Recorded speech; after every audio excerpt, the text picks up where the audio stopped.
अमरीकी सदर को अगर ये शौक है कि वो ईरानी इंफ्रास्ट्रक्चर पर अटैक करना चाहते हैं तो ये शौक पूरा कर लें। ईरान ये कह रहा है कि फिर आप देखिए कि हम क्या करते हैं, क्योंकि अमेरिका की जानिब से ईरान के तेल के इंफ्रास्ट्रक्चर, वहां पर मौजूद ओवरहेड ब्रिजेस और सड़कों के इंफ्रास्ट्रक्चर के अलावा बिजली के इंफ्रास्ट्रक्चर पर हमले करने की जो धमकियां दी जा रही हैं, इस पर अमरीकी सदर डोनाल्ड ट्रंप के इंटरव्यू पर ईरान ने जवाब दे दिया है और ये वाजे कर दिया है कि फिर ईरान के पास क्या क्या ऑप्शंस मौजूद हैं और इन ऑप्शन से खित्ते में कौन कौन सा मुल्क बराह रास्त मुतासिर होगा, जरा ये समझ लीजिए।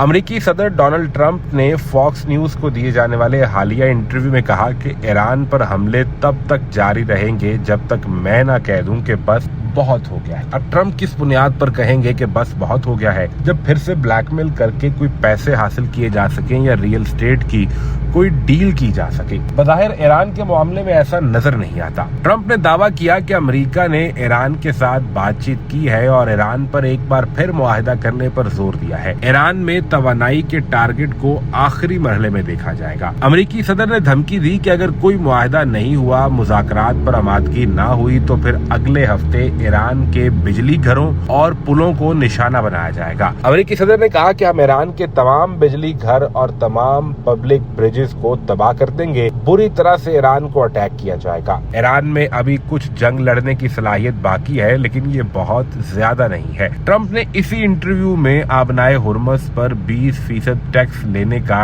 ऐलान भी किया था, लेकिन फिर बाद में इस पर यूटर्न लेते हुए कहा कि आबनाए हुर्मुज़ में टोल टैक्स लेने का ख्याल ही उनके लिए नापसंदीदा है। नहीं चाहते कि किसी को भी आबनाए हुर्मुज़ का टोल लेना चाहिए। क्योंकि इस पर ईरान का जवाब सामने आ गया था तो फिर यू टर्न लेना तो बनता ही था। अब ईरान ने भी इस पर जवाब दिया है और जवाब देते हुए ईरान की जानिब से कहा गया कि अगर ऐसी कोई ख्वाहिश है कि बिजली घरों को या पुलों को टारगेट करना है तो आप शुरू कीजिए, इसका इख्तिताम हम करेंगे और हम मशरिक़े वुस्ता के अंदर खलीजी ममालिक में मौजूद तमाम बिजली घरों को पहले से ही अपने टारगेट पर लॉक कर चुके हैं। जो जो हमारे टारगेट पर लॉक हो चुका है उन्हें एक ही झटके में उड़ा दिया जाएगा और खलीजी ममालिक समेत पूरा मशरिक़े वुस्ता अंधेरों में डूब जाएगा। ईरान को तो आप अटैक करके ये तबाही का मंजर वहां पर बिछा देंगे, लेकिन खलीजी ममालिक के अंदर ऐसी तबाही खुद अमेरिका भी अफोर्ड नहीं कर सकता, क्योंकि दुनिया की बड़ी कंपनीज के हेडक्वार्टर्स इन्हीं ममालिक में है और दुबई को तो इस हवाले से सेफ हेवन समझा जाता था। अगर ईरान के बिजली घरों को अटैक किया जाता है और जवाब में ईरान खलीजी ममालिक के बिजली घरों पर अटैक करके वहां की बत्ती गुल कर देगा तो इसके नतीजे में आलमी मईशत की बत्ती गुल हो जाएगी। दुनिया के अंदर बड़ी टेक कंपनीज के ऑपरेशन रुक जाएंगे और इससे न सिर्फ इन कंपनीज का बिजनेस मुतासर होगा बल्कि बड़ी बड़ी हुकूमतें भी मुतासर होंगी।